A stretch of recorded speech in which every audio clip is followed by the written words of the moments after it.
with students or professors or anything at that point in time. And working full-time, I didn't really have time to have a social life, right. Working full-time and school full-time.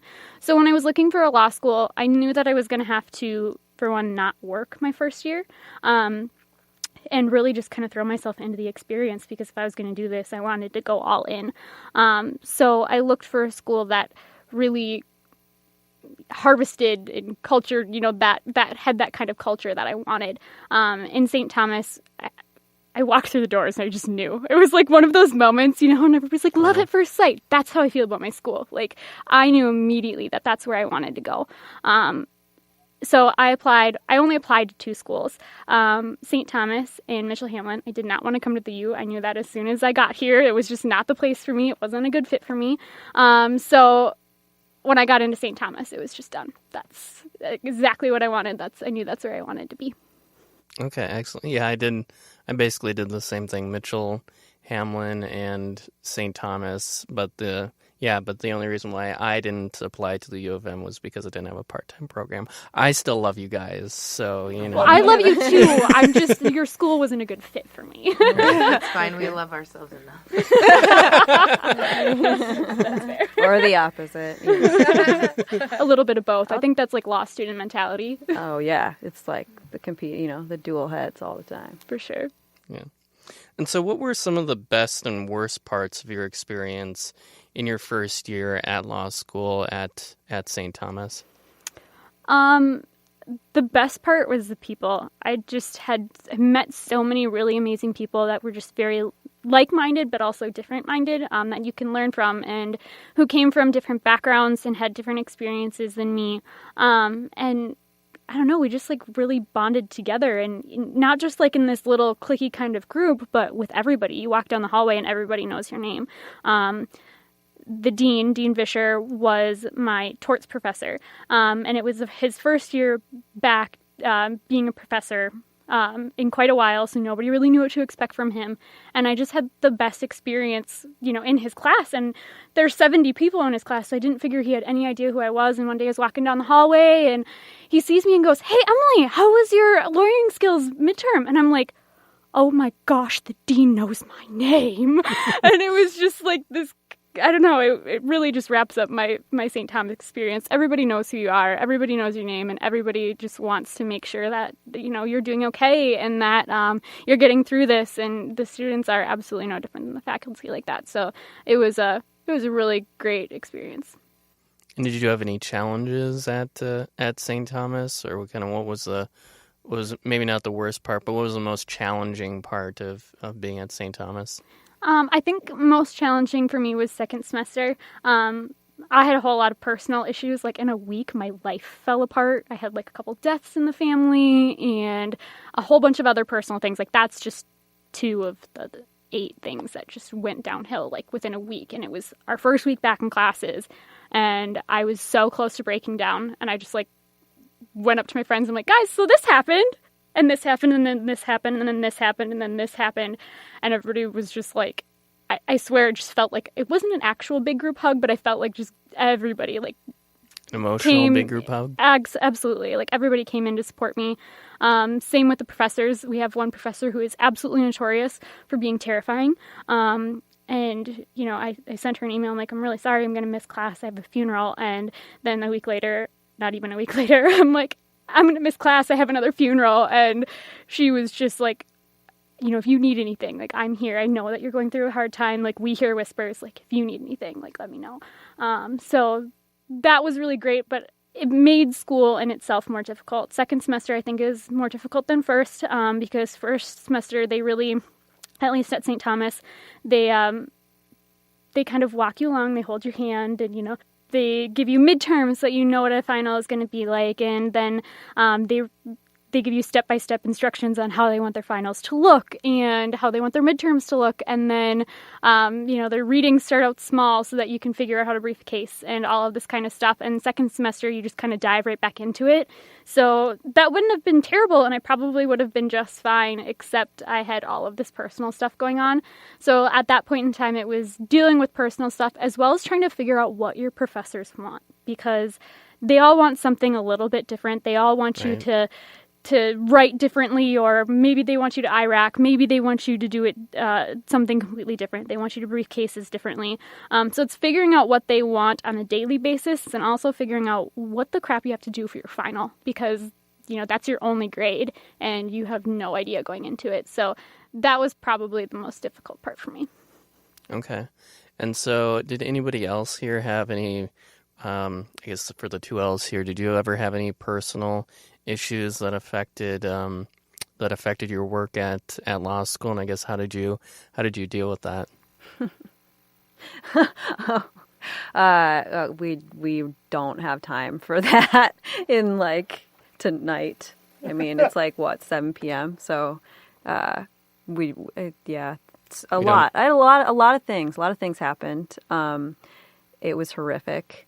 Yeah, I guess I'll just talk about one of them right now. We'll have time for the others. So I kind of had, so the U does not follow that structure. The hand holding, I don't know, Cristina, you agree? Yeah, they kind of throw you off the ledge like a lemming, and you have to sink or swim sort of kind of. Yeah, lemming is a very good analogy. Yeah, and I was the one that sank or whatever, the unsuccessful lemming. There was more than one. Yeah. And so first semester was one of the stretches in my 4 or 5 months. That was one of the absolute worst. If I was taking chunks of my life, one of the worst times of my life, hands down. But I mean, there were a lot of external factors. At one point, what was it? It was I had a writing assignment. The first major writing assignment was due, so I had slept about 5 hours that week. Then I had to go and work at the restaurant where I was working, and close down the restaurant, completely sleep deprived and everything. By the time I got done with work, I was so out of it that I tried to ride my bike home, went over the handlebars, got a concussion, I think probably sprained some ribs. My face was completely messed up. And you went right to the hospital? Didn't go to the hospital because we had a couple midterms the next week, so I didn't feel like I had time. Didn't really realize I had a concussion, but did realize that I couldn't think straight. But I wasn't really sleeping, so I thought that might be a big part of it. And around the same time, my grandpa died, and I couldn't make it to the funeral. So it was there were other things, but yeah, kind of your experience of a whole just slew of things happening at once. Snowball. Yeah, total snowball. And I did not access any resources for help, which was a mistake. So a lot of the organizations that we've mentioned today, Lawyers Concern for Lawyers, or just talking to the dean, or, other sources of support, I would recommend that because, yeah. Yeah, and one of the systems we have at St. Thomas is called a Wellness in Practice. And Emily, you are actually the president of the Wellness in Practice program. Can you talk a little bit about that? Absolutely. I am very honored to be the president of Wellness in Practice this year. So coming into law school, mental health was really important to me. So I got involved in Wellness in Practice right away. And our goal is to offer students a place to find mental health resources that's really condensed and can be a number of people, whether it's me or any of the members of my board or any of our reps. We'll get some 1L reps started here in a few weeks. And so it gives students a lot of different places that they can reach out and ask for what resources that we give. One of the things that we did last year, Wellness in Practice, just stayed in touch with the student body and it's hey, how are you guys doing? What's going on? Whatever. And all of a sudden we got this overwhelming response right about the time our first paper was due. That first memo that people are we need resources. We need something. And St. Thomas has a counselor at the St. Paul campus, which is where all of the undergrad students go. However, the law school is in the Minneapolis campus. We're right downtown. And even though they have a bus that goes in between the two campuses and runs from 9 to 5 or something like that. Actually, I think it's 9 to 9. Getting over to the St. Paul campus with a law student schedule is not an easy thing to do. So they're we need somebody here. And we actually got that. So now we have a full-time counselor starting hopefully within the next couple of weeks, maybe a month, at the Minneapolis campus in the law school that will provide counseling to our students. Anyway, back to wellness in practice. We also want to bring awareness of mental health issues to the students. One of our professors, Jerry Organ, did a study a few years ago, I think it was 2014, of law students, and they found that we have law students and lawyers have overwhelming rates of depression, anxiety, and substance abuse issues beyond that of students in any other field, really. And since then, St. Thomas has been really trying to push mental health and making sure people are aware that this is a problem in our community, and we want to face the problem head on. We don't want to, skirt around it like we've been doing for years and years, maybe centuries, who knows. So that's another thing that we do. Last year we brought in Brian Cuban, who is Mark Cuban from Shark Tank, his brother. He is a lawyer in Texas and has struggled with a lot of substance abuse and mental health issues. Interesting. Yeah, and he came in and talked to our student body. He has a book called The Addicted Lawyer, and he came in and talked about his story, what he did and how he got well, and why it's important to be well and stay well, especially in a field that is supposed to be helping people. We really have to be on top of our game because it really affects what we do, affects people's lives. So yeah, we also Wellness in Practice also tries to bring healthy ways to cope with stress to the students. So one of the things that we do, the ABA has Mental Health Day. We make Mental Health Week, and we bring in a whole bunch of different and exciting things for the students to do that week. Last year, it fell in March, kind of right before finals or right before things started to get really heavy. We had a day where we had, I don't know if you guys know those paint night things where an instructor comes in and teaches you step by step how to do an actually nice painting. So we had one of those. You could use art as an outlet. We had smoothies, healthy smoothies come in. We had chair massages. We brought a bouncy castle into our atrium. Guys, we had an actual bouncy castle. I have pictures of it. You'll need to see them. We also got to bring in our dogs. So a whole bunch of us, especially... Sweet. Yes. To bring your own dogs? We got to bring our own dogs. So people have brought we did puppies before, but we had everybody bring in their own dogs because we had so many people who love their dogs. And they're like, we want to bring them to school. What's the transfer deadline? We will take you anytime. Actually, I don't know if that's true, but I will pull whatever strings I can. Anyway, coping with stress is something that we try to teach our students. We partnered with the student government for Student Life Week and, promoted drinking water and, getting enough sleep, which is really important. And, as Hannah mentioned, not a lot of law students do this.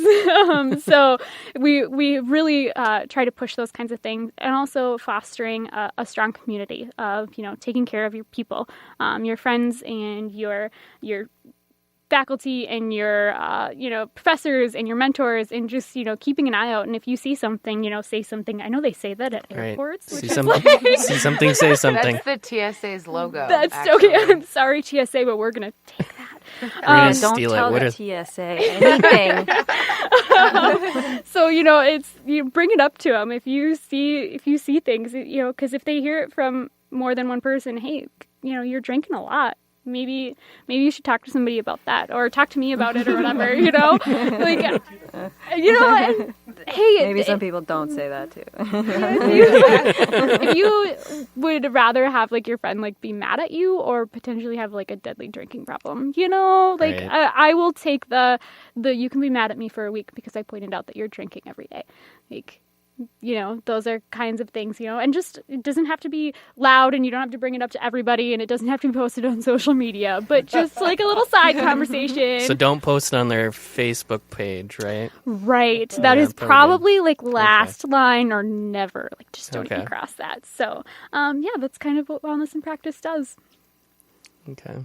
Yeah, and I kind of want to open it up for kind of a group conversation of, what do we think can ensure that students both, succeed at law school, but also keep mental health in check? So what do you think there's more that can be done about this? Maybe I'll just throw out something. I know a lot of people get stressed out about cold calling which is one of the things which is actually what this